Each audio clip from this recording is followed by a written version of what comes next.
Redesigned for 2008, the Volvo XC70 looks rugged enough to grace a Mountain Equipment Co-op catalog. But this all-wheel drive wagon has received a few lukewarm reviews. So what's wrong?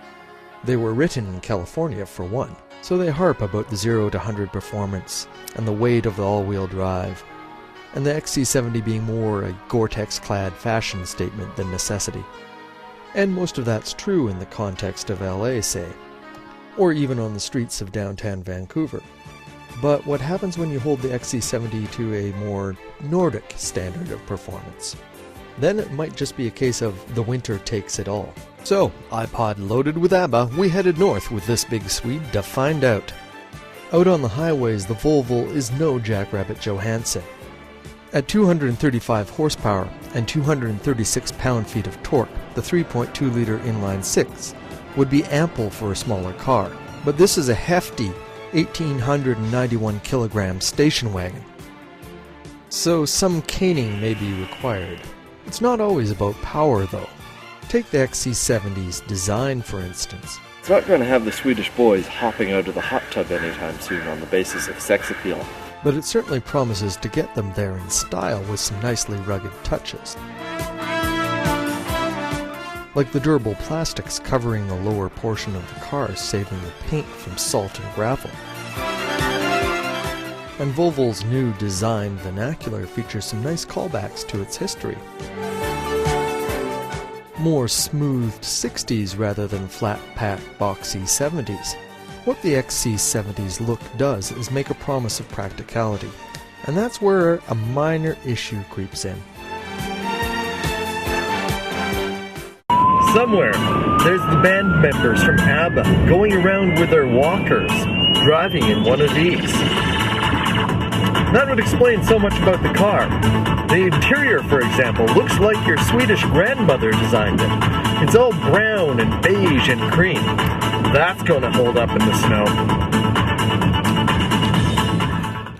Undeterred by the blue rinse interior, we hiked our pants up to our nipples and headed north for some proper winter testing.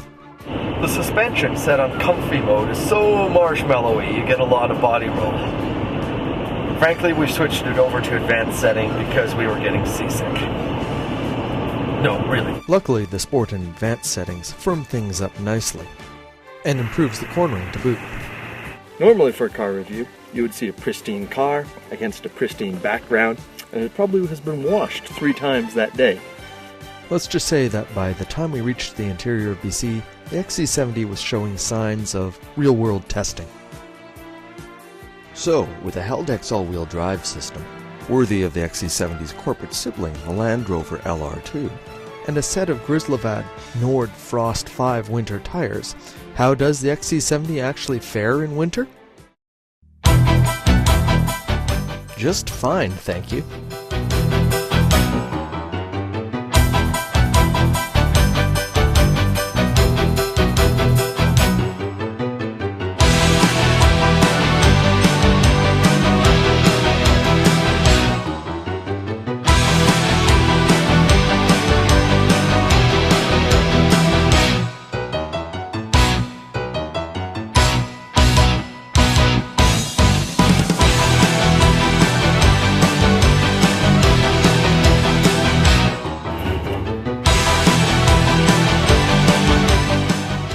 I am simply amazed by this car in the snow.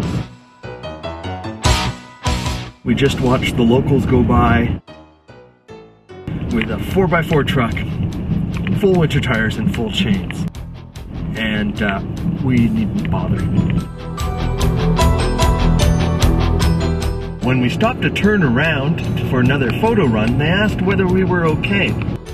So we offered to pull them out when they get stuck. Why would you bother with an SUV? I had real concerns when we pulled the Volvo XC70 about how we were going to make a Volvo fun. Or at the very least, interesting. Obviously, you just take it to the snow.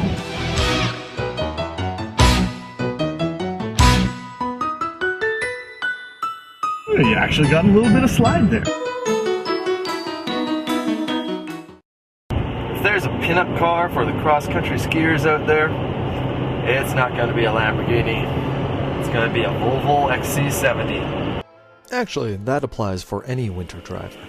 And while there's no arguing that the XC70 trades on its rugged looks, in a market full of SUVs projecting the same ridiculously capable aura, the XC70 sets itself apart by delivering brilliantly on this promise in winter conditions.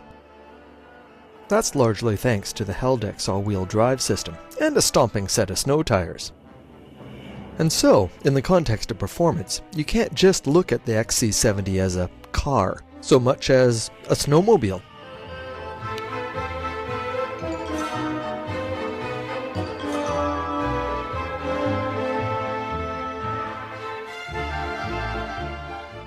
To quote Terrence Stamp from Priscilla, Queen of the Desert, no more f***ing ABBA. Oh, there's always more ABBA.